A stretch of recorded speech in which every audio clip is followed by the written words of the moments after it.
Saludos, gracias por permitirnos llegar a sus hogares a través de su programa Verdades al Aire. Hoy tendremos como invitado especial al señor Francisco Pagán, quien es el director de la Oficina de Ingenieros Supervisores de Obras del Estado, con quien vamos a hablar sobre diferentes temas. Pero antes, como siempre hacemos, vamos a analizar las principales informaciones ocurridas durante esta semana. Sin duda alguna, una de las más importantes es la continuidad del juicio Odebrecht. Este proceso que se debate en la Suprema Corte de Justicia ha concitado mucho la atención, sobre todo en esta semana, debido a que algunos de los abogados de la parte acusada han solicitado al presidente de la Suprema Corte de Justicia, lo han recusado bajo el argumento de tener una afiliación con uno de los imputados, en este caso el senador de la provincia de San Cristóbal. Y se esperaba que el presidente de la Suprema Corte de Justicia, pues ante esa recusación, tome partida, pero antes de que sea recusado, también se esperaba que él se inhiba. Se inhiba porque, a mi modo de ver, y puedo estar equivocado, hay elementos suficientes para que lo haga, debido a que él fue jefe de campaña del señor Valentín en San Cristóbal. Y si eso no es una razón de filiación, si eso, ser jefe de campaña de alguien en una provincia, no crea un lazo de amistad, pues que alguien me lo explique. Pero también hasta para la sanidad del mismo proceso y de caras a lo que él ha venido predicando como nuevo presidente de la Suprema Corte de Justicia, de que quiere una justicia limpia y despolitizada, era conveniente que él se inhiba antes de que sea recusado. Pero bien, no sucedieron ninguna de las dos cosas. El hombre ni se inhibió y cuando lo recusaron, pues no tuvo efecto la recusación. Esas cosas solamente pasan en República Dominicana. Otro tema importante durante esta semana, el más penoso, ha sido, sin lugar a duda, las muertes de diferentes niños y adolescentes durante esta semana. El primero de esos casos fue la muerte de 5 adolescentes que uno de ellos tomó prestado el auto de uno de sus padres y salieron a toda velocidad. Y bueno, en un accidente lamentable murieron los 5. A veces uno no quisiera decir ni quisiera tener la razón cuando dice que se lo buscaron, pero la realidad dice que probablemente tuvieron mucha culpa ellos en este accidente, ya que iban a una velocidad de 180 kilómetros por hora, iban bajo los efectos del alcohol y además tomaron un carro de uno de los padres de una forma irregular. Robaron el auto a uno de sus padres. Pero bien, ahí están las consecuencias de actitudes lamentables como esta. Otra actitud lamentable fue la muerte de una niña en una piscina. Fue ahogada en una piscina y todavía las autoridades están en estas averiguaciones. Pero sin duda, el hecho lamentable más importante, más trascendente, ha sido la muerte de un niño de 2 tiros. Unos delincuentes que iban a atracar a su madre y a otras mujeres, sencillamente dispararon y se le pegó un tiro al menor y resultó muerte. Uno espera que las autoridades judiciales y que la Policía Nacional de una forma rápida y expedita con los responsables de este abominable crimen.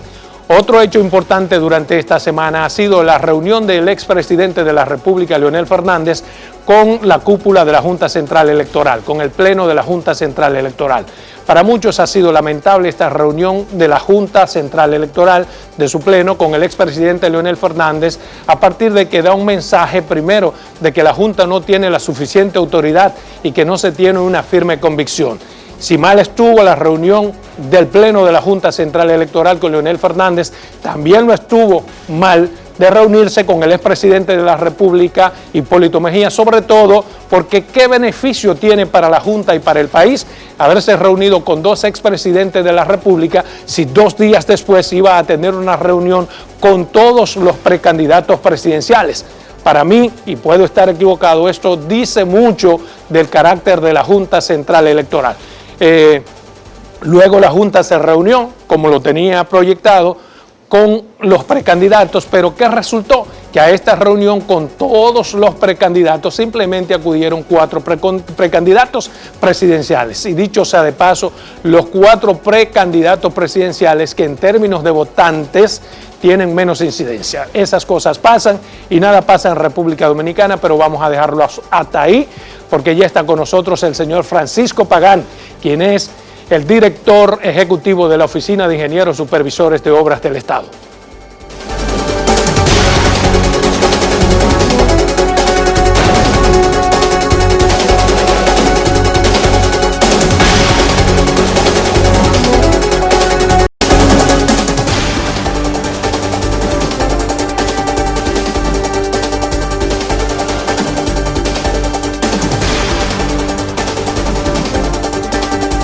Saludos, tal y como les habíamos anunciado, ya está con nosotros Francisco Pagán, quien es el director de la Oficina de Ingenieros Supervisores de Obras del Estado, con quien vamos a hablar sobre diferentes temas, pero antes vamos a hacer una breve reseña sobre este importante hombre de la sociedad dominicana.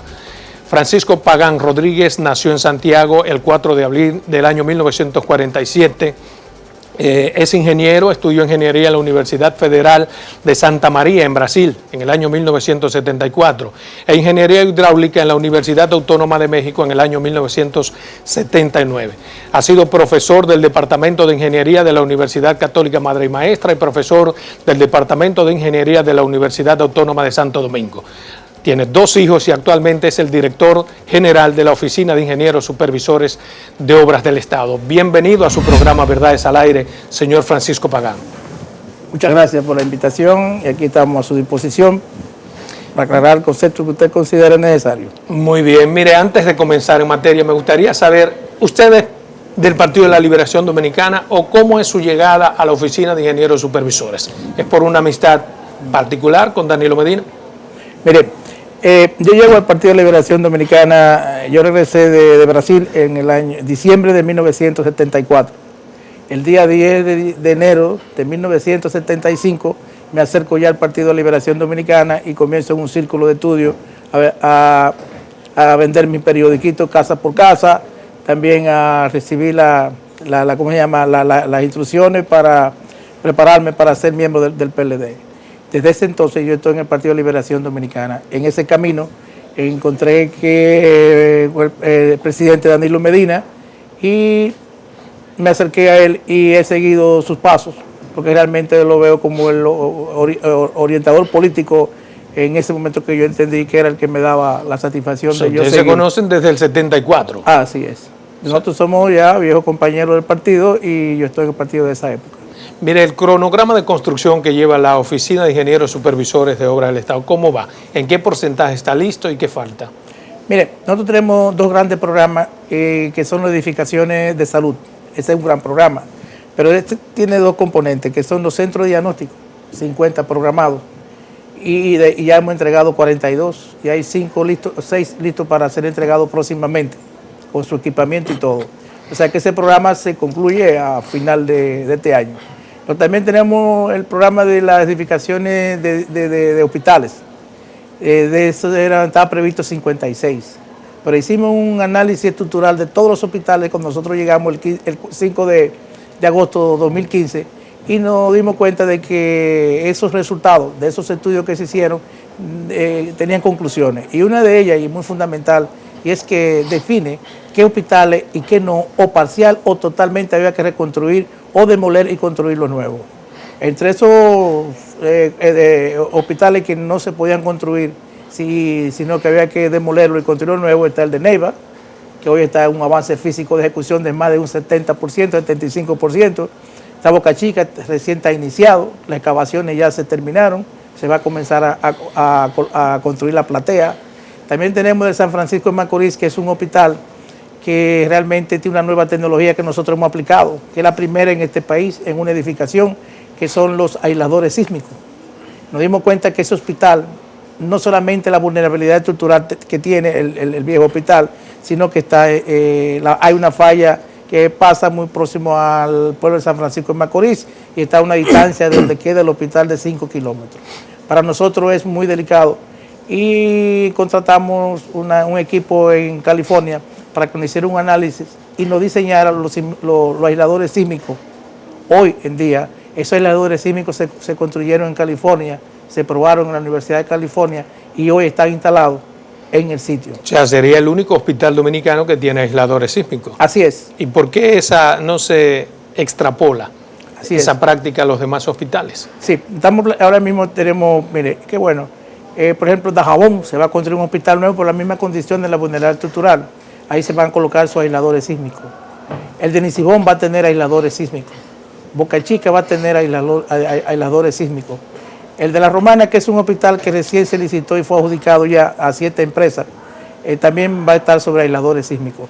La propuesta que se hace, nosotros hacemos como institución, es que realmente se tome como práctica normal y exigencia del Estado Dominicano de que los aisladores sísmicos deben ser tomados en consideración, al menos para las estructuras hospitalarias.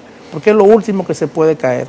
Por ejemplo, las escuelas también las escuelas, todas las estructuras. Por ejemplo, los aisladores sísmicos de San Francisco de Macorís, que ya están colocados, lo podemos ver, lo pueden ir a ver, la gente puede ir, permiten un desplazamiento horizontal del hospital en un movimiento sísmico de hasta 60 centímetros. O sea, que se puede desplazar la estructura en sentido horizontal hasta 60 centímetros y resiste un sismo de 8.2 grados en la escala de Richter. Mire, aparte de la construcción de hospitales, que es algo maravilloso, ¿qué otro tipo de construcción está haciendo la supervisora de obras del Estado? Sí, terminarle esta parte. Entonces, de esos hospitales 56, intervenirlo masivamente, mucha gente dice que, y lo critica, que no. Hoy, la experiencia que nosotros tenemos, y yo particularmente, yo digo que debe de intervenirse el universo completo de todos los hospitales, con una programación lógica de no interrumpir los servicios y la construcción, que hay un acuerdo entre médico y construcción, y se puede desarrollar, porque nos permite a nosotros verificar en qué grado estamos, si estamos seguros o no estamos seguros, y nosotros lo demostramos. El Cabral Ibáez, por ejemplo, un hospital que la vulnerabilidad estructural daba que el 100% había que reforzarlo estructuralmente. Con una experiencia básica de ese hospital, y México en el 86 creo que fue, el gran terremoto. Pero eso sería como comenzar a hacer de nuevo todos los hospitales, sí. Lo cual también en términos económicos no sería tan, digamos, tan factible. No, sobre todo cuando se supone que la supervisora, además de hospitales, hace otras cosas. Así es. ¿Qué otras cosas tienen ustedes? Nosotros también hemos reconstruido, por ejemplo, nosotros le hicimos el Museo de Juan Pablo Duarte, sí, que es una obra de arte, donde se cuenta la historia. Desde la Trinitaria hasta que él desarrolla, se va al exilio. Muy maravilloso, yo fui a ver eso. Se fue a ver eso ahí. Es eso es extraordinario y la gente debe ir a verlo. Debe verlo. Y también le hicimos el museo de la casa de Duarte, del padre, la madre y sus hermanos. Y también colocamos en el Parque Independencia 34 bustos, ¿no?, de los que participaron tanto en la independencia, tanto en la restauración, etcétera, de un proceso histórico. ¿Podría decirse entonces en qué porcentaje está terminado el cronograma de construcción de obras de la supervisora? Nosotros tenemos más de un 80% terminado, lo que hemos previsto y lo que está programado terminar, concluir. A Danilo Medina le queda un año como presidente de la República. De aquí a que termine el año, ¿terminan ustedes su cronograma?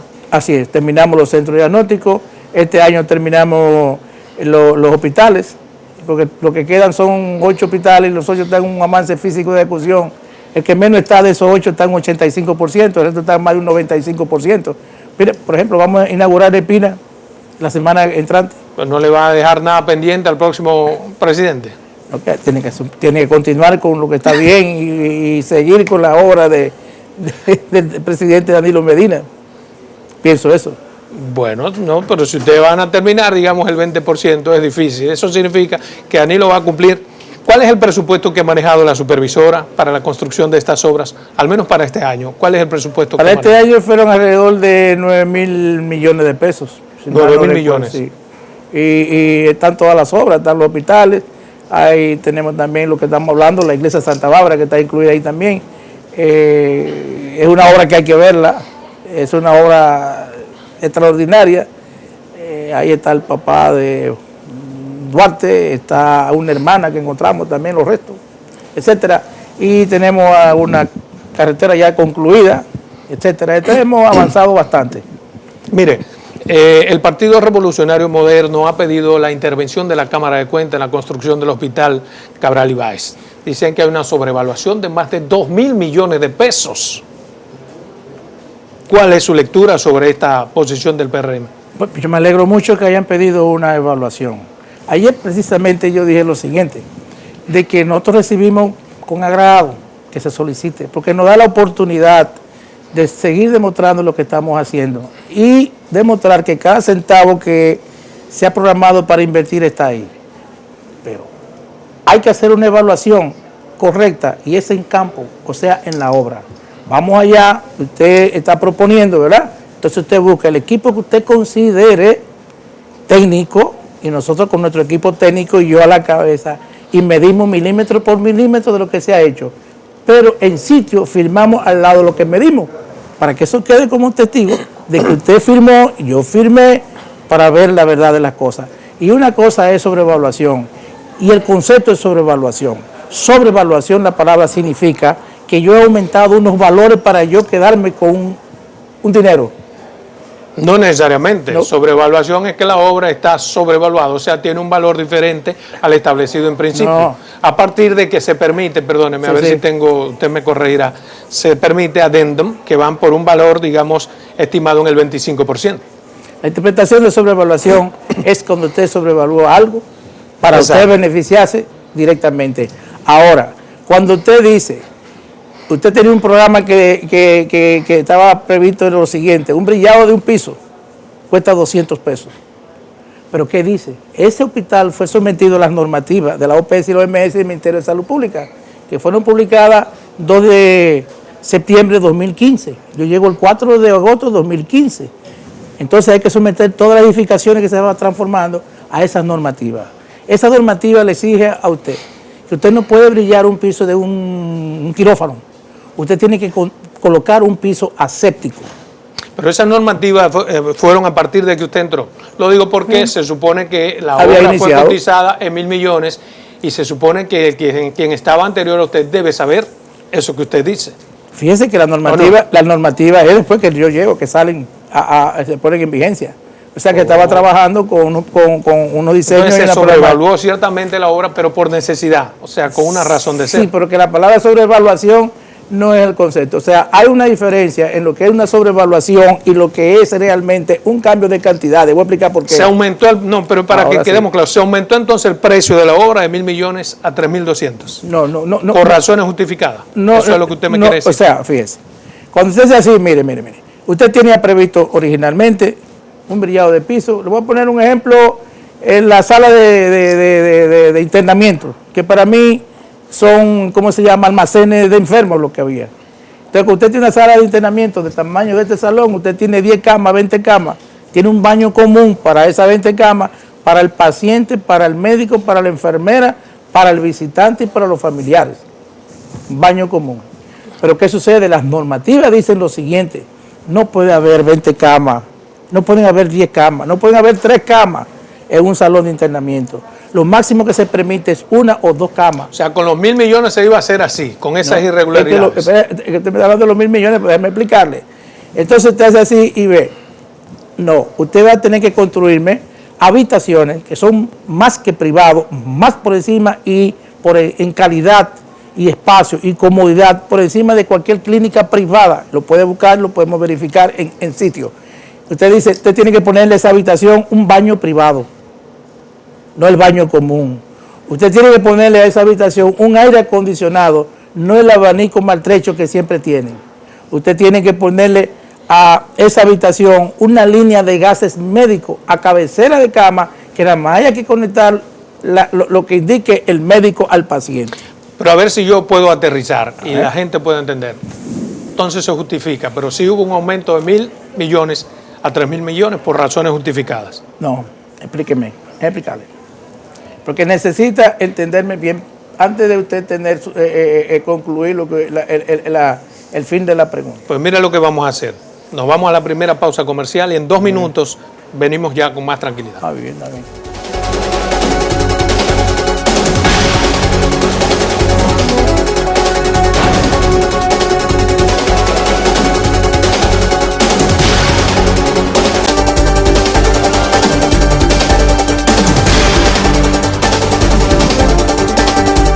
Bien, continuamos en esta interesantísima entrevista con el ingeniero Francisco Pagán, director de la Oficina de Ingenieros Supervisores de Obras del Estado. Antes de irnos a pausa, yo le decía, ¿se justifica entonces el aumento de 1.000 millones a 3.000 millones? ¿Por qué se hizo ese aumento? Así es. La respuesta del por qué es lo interesante de la respuesta. El por qué es lo siguiente. Usted hace así y mira... Es una justificación que usted no denomina sobrevaluación. No, señor. Ahí no hay sobrevaluación. Pero se llevó de 1.000 a 3.000. Y le estoy diciendo que o sea, que me alegro mucho de que se haya hecho la pregunta y que se haya cuestionado de que acaso que hay una sobrevaluación y que hay que ver, investigar. Óyame, el hombre más feliz del mundo soy yo, que digo que sí, que se investiga hasta donde se quiera. Y tenemos que ir allá y medir milímetro por milímetro de la obra, firmarlo al lado, los técnicos que se elija del lado que se quiera, que estamos a la disposición, y revisar, virar el hospital, revisar entera la OISOE en mi administración, chequearlo de arriba a abajo, porque cada centavo que sea destinado a esa obra está colocado en ese hospital. Y le voy a decir algo más, ese hospital tenía un grado de vulnerabilidad estructural prácticamente cero. Ese hospital, como le estaba explicando ahorita, se cayeron 5 hospitales en México en el terremoto de 1986. Y la solución estructural de ese hospital de México, los 5 que cayeron, de los 1000 edificaciones que cayeron en el 86, la solución estructural de ese hospital es la misma solución estructural del Cabral Ibáez. Cuando nosotros estamos trabajando, debimos haber entregado, yo había entregado ese hospital hace 1 año y pico, pero yo no lo he entregado. Y no es que yo no he querido entregarlo, es lo siguiente. Ejemplo, el ala oeste. El ala oeste, que es la que está trabajando, está terminando ya. Yo digo, no, vamos a investigar qué hay debajo. Y comenzamos y metimos un equipo, una retroexcavadora, a sacar material y ver cómo estaban las fundaciones. ¿Y qué encontramos? Encontramos que ese lado está sobre encima de una cañada. ¿Y eso justifica un aumento? No, momento. Entonces, ¿qué pasa? ¿Qué hicimos? Sacamos el equipo e hicimos las excavaciones a mano, a pico y pala. 5 metros, 4 metros y medio a 5 metros de profundidad. ¿Y qué encontramos abajo? Encontramos una zapata a un nivel aquí, otra zapata aquí, zapatas aisladas, pero también con algunas dificultades estructurales de las zapatas. ¿Y qué tuvimos que hacer? A 5 metros de profundidad, está documentado. Bajamos e hicimos un arriotramiento, e hicimos nuevas fundaciones abajo a 5 metros. Sacamos el lodo que nunca se sacó, que debiera haberlo sacado porque eso era una cañada. Y nosotros nos sentamos a veces y nos ponemos la mano en la cabeza y decimos, ¿cómo fue que este hospital no mató más de 3.000 personas? Pero yo insisto en mi pregunta primaria. Cuando se hizo esa licitación por 1.000 millones, ¿no se suponía que eso había que hacerlo? Lo que pasa es que ese hospital, fíjese que eso se hizo en el 2013, creo que fue. Ya había iniciado el proceso. Lo que pasa es que en ese hospital no podíamos entrar a esa área, en el lado oeste. Estaba ocupada. Entonces no podíamos entrar. Después que nos permiten entrar, que nosotros entramos, yo digo, vamos a terminar la investigación de este tema, a ver lo que tengo aquí abajo. Porque no soy uno de esos ingenieros que hace la cosa como por quedar bien con usted, con quien sea. No, yo no. Yo hago la cosa como debe de ser y como debe quedar, y debe de quedar bien. Porque cuando yo digo soy responsable de eso, de ese hospital, lo que está pasando ahí, lo digo con un criterio. ¿Y cómo usted justificó entonces, en términos legales, el haber sobrepasado el 25% permitido de las adendas? 25% de 1.000 millones no da 2.000 millones. Pero usted me está dando explicaciones que me parecen lógicas y sensatas del por qué esa construcción costó tanto. Pero en términos legales, ¿cómo usted lo justificó ante el país? No, nosotros los procedimientos normales de lo que hicimos es, pero no es que los 1.000 millones, inclusive ese número no es el número, yo tengo lo que se llama un 25% que se me permite en la ley, y eso se usó, pero fíjese, eso que está ahí se usó ¿para qué? Para el reforzamiento estructural. En ese hospital no hay un solo espacio, uno no lo hay, que no haya sido reforzado estructuralmente. Finalmente, ¿cuál es el valor real de la obra? ¿La que dice el PRM o cuál tienen ustedes? No, es que nosotros 3.200 millones. Es que nosotros no hemos escondido nada, no, eso es un hospital que no llega a 3.000 millones de pesos. Es un hospital, no recuerdo el número, para 2.000 y pico millones, porque hay realmente una edificación nueva, que no estaba contemplada, que es una edificación donde están las áreas de especialidades, donde están los consultorios, que no tenía consultorios, hoy tiene 55 consultorios, y es un edificio nuevo de 2 niveles y un parqueo, y parqueo abajo para los médicos. Eso está terminado, no estaba contemplado. También no estaba contemplado lo que es una planta de tratamiento de desechos médicos, única en el país. Solamente hay una instalada ahora mismo en la ciudad sanitaria, y esa misma tecnología se va a instalar allá en el Cabral Ibáez, que podrá darle servicio a otras instituciones que dedican la parte de médica. Entonces, usted tiene eso. Tiene tiene 3 plantas eléctricas que suman 6 megas. Diablo. Está instalada. Mira, pueden verla. Son cosas que usted dirá cómo y por qué. La parte de la energía eléctrica de seguridad. Porque usted no puede que falle el sistema cuando le están haciendo una intervención a alguien. Claro. Entonces usted tiene que resguardar eso ahí. Eso es así. Miren, esta semana hubo problemas en el Ceibo. 12 personas heridas porque se fueron a una manifestación huelgaria, entre otras cosas, por la terminación de la construcción del hospital del Ceibo. Así es. ¿Qué ha pasado? ¿Por qué no se ha terminado ese hospital? No, teníamos una diferencia con el contratista. En la cantidad de obra ya se llegó a la conclusión, se hicieron las mediciones como tenía que ser, ya estamos de acuerdo, ya se le tramitó un pago, ya el libramiento ya lo recibe o en esta semana o el lunes, martes, más tardar, va a continuar con su trabajo y se va a concluir el proyecto antes de concluir el año. ¿No se le pudo explicar eso a la población del Ceibo y evitar esa manifestación? Yo lo he explicado muchas veces. Pero digo a la gente allá directo, yo estuve en el no Ceibo, se vayan a huelga porque yo estoy en esto. Bueno, yo no participé en esas intervenciones con la huelga, no, pero realmente públicamente lo dije y lo he manifestado, inclusive le expliqué hasta el número de libramiento, lo di todo, o sea, no hay problema. Entonces el contratista va a recibir, creo que son 20 y pico millones, 21 millones de pesos. Ha habido una diferencia y ya no estamos claros. ¿Se está pagando con regularidad a los ingenieros en la supervisora? En su gestión no he escuchado que ninguno se ha matado. No. ¿Qué? No. En mi gestión se le paga a todos los contratistas las cubicaciones regularmente. Cuando llegamos a las cubicaciones de cierre, cuando se termina un proyecto, nos tardamos más. ¿Por qué? Porque hay que hacer una cubicación de arrastre y hay que revisar todo lo que se ha hecho. Y lo que no se ejecutó se saca, se elimina por un cambio de categoría de inversión en los presupuestos porque no se va a utilizar. Entonces nada más se paga lo que se ejecutó. Entonces usted cierra los proyectos. Estamos cerrando ahora mismo 85 proyectos de edificaciones de salud. Entonces lo hacemos así. Hay transparencia en la supervisora. Mire, le voy a decir algo. En cuanto a transparencia, nosotros tenemos forma de hacer nuestras cosas. Nosotros hacemos licitaciones públicas. Nosotros hicimos licitación de Dajabón, de La Romana, en el hospital, lo hicimos. Hemos hecho todos nuestros procesos y todos esos procesos los firmamos. Y invitamos a las autoridades locales, invitamos al senador, invitamos al gobernador, al síndico, no importa de la corriente política que sea. El proceso de entrega de obras por sorteo. ¿Por qué se detuvo? No, nosotros no tenemos sorteo. Nosotros hicimos un sorteo por la en La Vega, que eran de seis sorteos hicimos, que era por unos apartamentos en San Miguel, el barrio San Miguel de Rito. Y nosotros no hemos hecho más sorteos. Nosotros lo que hacemos son licitaciones o comparaciones de precios que se publiquen en la red y participe el que quiere. Ahora mismo vamos a sacar un proceso de licitación para, ¿cómo se llama? En el este. Y va a salir ahora y va a salir ahora, creo que el lunes o martes, un proceso para unas edificaciones escolares de la universidad y hemos avanzado en ese tema. Nosotros lo hacemos de esa manera y lo publicamos, invitamos a la prensa, lo grabamos y estamos en la disposición de enseñarlo al que guste. ¿Quién define, por ejemplo, el proceso de construcción de las obras de las supervisoras? ¿Lo definen en el Palacio, el presidente, o usted participa? Digamos, por ejemplo, en Pedernal la supervisora no tiene una obra. ¿Por qué?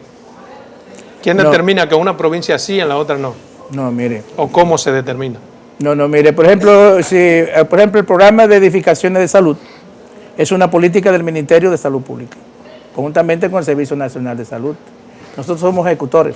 Sí. Entonces se sienta con nosotros, la necesidad de hacer el planteamiento desde el lugar que sea, de un hospital, por ejemplo, y nosotros conocemos las normativas porque ya las hemos interpretado y la aplicamos en los planos y las especificaciones técnicas y los documentos administrativos para cualquier proceso que se vaya a ejecutar. Y es una política del Ministerio de Salud, Servicio Nacional de Salud, con una orientación del Presidente de la República. Nosotros participamos en esa parte. Pero esa política se va a hacer aquí en Pedernales, que se va a hacer en Hondo Valle, que se va a hacer en el Cercado, no. Eso es ya a ese nivel que se define que se hace. Nosotros ejecutamos de la manera que lo estamos haciendo. Mire, el Colegio de Ingenieros, el CODIA, durante años estuvo reclamando que las instituciones del Estado, como la Supervisora y Obras Públicas, no pagan lo que tienen que pagar el CODIA mediante ley. Ustedes habían llegado a un acuerdo en ese sentido. ¿En qué va ese acuerdo? ¿Cuánto le debe la supervisora al CODIA? ¿Por qué no le pagan?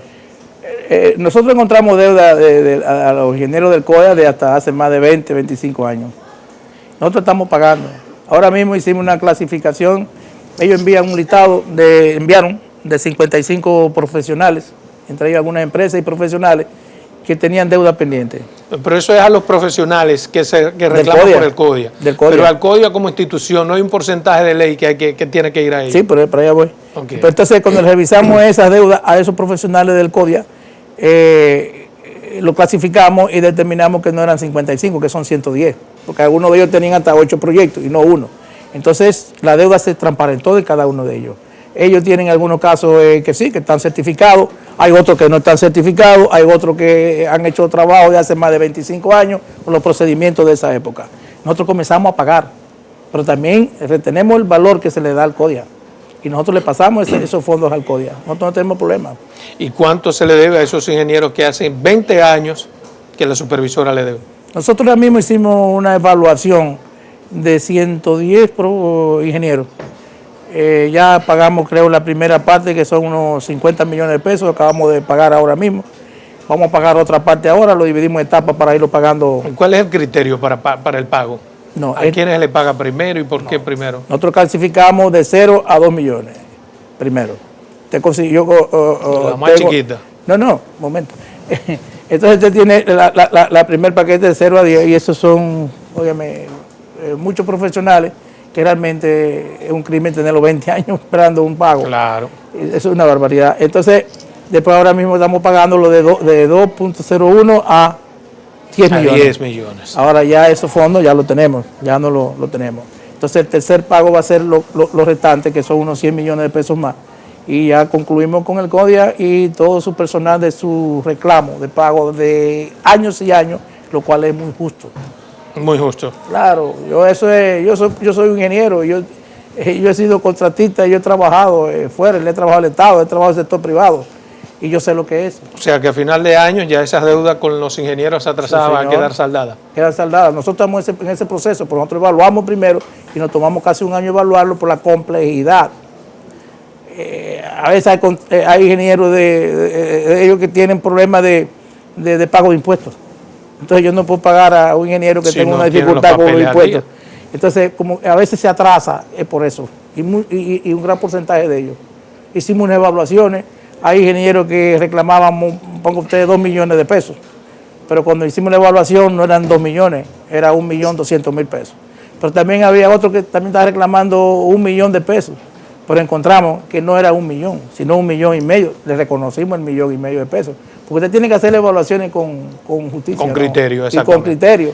Nosotros no le pagamos a la gente por pagarle. Nosotros investigamos, pero no papeles. Nosotros medimos en campo. Vámonos a una segunda pausa comercial. Cuando regresemos, continuamos con esta interesante entrevista.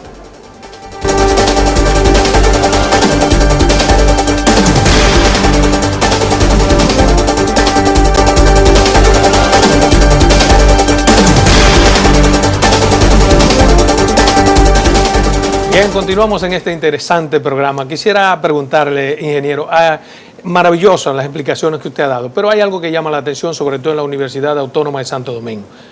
El comedor se hizo, pero no se ha terminado. Hay vicios de construcción. La supervisora quedó en terminarlo. ¿Qué pasa?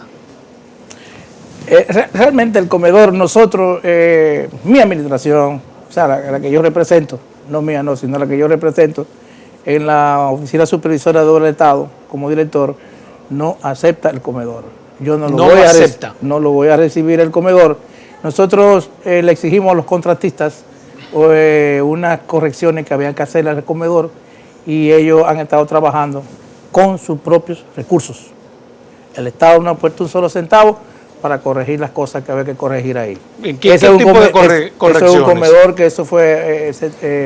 Bueno, nosotros encontramos ahí que las vigas había que reforzarlas por debajo, la que aguantaba el comedor, y ya eso se ha avanzado en un 95%, 98%, hasta que no esté todo terminado eso ahí, por parte de los contratistas, que son los responsables de lo que pasó ahí, tanto los contratistas como los supervisores que trabajaron ahí, tienen que respondernos a nosotros, y a mí, en particular como director, y cuando eso se concluye yo recibo ese comedor, de lo contrario no lo voy a recibir nunca. Yo eso lo he hablado con la misma rectora de la universidad, Yo le digo, venga, vamos a ver lo que estamos haciendo y le he mostrado. Porque nosotros no tenemos nada que esconder. Pero absolutamente nada. ¿Dónde tuvo el problema? ¿En que los ingenieros no estaban construyendo con el criterio o que no hubo fondos suficientes para esa construcción? No, fondo no. ¿Qué pasó? Yo pienso como que ahí había una superposición de dos criterios de ingeniería diferentes. ¿Me explico? Sí, explique a ver. Porque es un poco complicado explicarlo, ¿no? Sí. Un sector tenía un concepto de diseño y otro sector otro concepto de diseño. Aparentemente parece como que no hubo un arreglo técnico en los temas y se siguió construyendo, entonces pasó algo ahí abajo que yo lo veo cuando llego y yo paré todo. Pero ese arreglo técnico implica que pusieron en riesgo la obra. En principio yo no lo iba a permitir, como le dije, no la iba a recibir, no la he recibido todavía hasta que no esté todo correcto. Se está trabajando muy lentamente porque eso hay que hacerlo de manera pero muy lentamente. Ya todas las columnas fueron reforzadas, la que se define como a reforzamiento a esa obra, las vigas también que están abajo, ya no hay peligro, pero hay que concluirlo. Mire, usted es un hombre sumamente certero, bien directo con sus respuestas, bien responsable, se nota que asume, pero también es político. Yo quisiera preguntarle quién va a ganar, ¿Gonzalo o Leonel? Fíjese, Gonzalo es mi candidato y Gonzalo va a ganar. ¿Por qué? Primaria. Gonzalo es una persona que ha demostrado que no tiene un techo, no ha parado de crecer desde que arrancó y lo que tiene son 2 o 3 semanas en el medio y ha crecido vertiginosamente. Gonzalo es un profesional que ha manejado obra pública con criterio, con un concepto de seriedad y creativo. Por ejemplo, la seguridad vial, usted la ve que está en todas partes. Eso no existía antes. Usted sabe que antes usted se paraba en una carretera y usted era asaltado. Eso no podemos negar. Usted iba y chocaba o tenía un accidente, usted se quedaba, aparecía siempre alguien que no le gusta lo de ellos, sino lo de otros. Y usted no tenía esa seguridad. Ahora usted tiene un problema en la carretera, inmediatamente viene alguien y protege y le ayuda, le resuelve el problema y nunca le han aceptado un centavo a nadie. O sea que hay lo que se llama un compromiso y Gonzalo logró eso ahí. Gonzalo ha hecho un trabajo extraordinario en obras públicas. Realmente es un hombre que en 3 semanas o 2 semanas, lo que lleva ya como se lanzó como candidato, ha demostrado que no tiene techo. Sigue creciendo vertiginosamente, diario, sin parar. Mire, usted además de político es ciudadano. Yo sí. Y tiene hijos. Yo sí. La delincuencia y la criminalidad. ¿Cuál es su valoración? ¿Cuál es su lectura? 76% de la población dice que ese es el gran problema. Ese es el gran problema. Lo que pasa es que ahora mismo tenemos más comunicaciones. ¿Más? Tenemos comunicación, tenemos la red. O sea, la red es un medio de comunicación que agiliza toda la información en cualquier rincón de este país. Entonces las informaciones llegan automáticamente. Antes a lo mejor se producían hechos parecidos o iguales. ¿Cómo pero va a ser? No, espérese, déjame explicarle. Por ejemplo, pero la información, ¿cómo llegaba?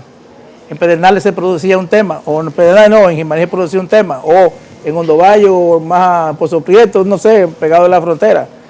Llegaba la información, se llamaba por radio, se llamaba por teléfono, pero ahora no. Usted pone una información del interior y en el instante 11 millones de personas lo tienen en su mano. Pero la pregunta no es en torno a cómo se difunde, sino cuál es su valoración sobre la delincuencia y la criminalidad, que independientemente de que la comunicación haya crecido, existe es parte y de está acabando.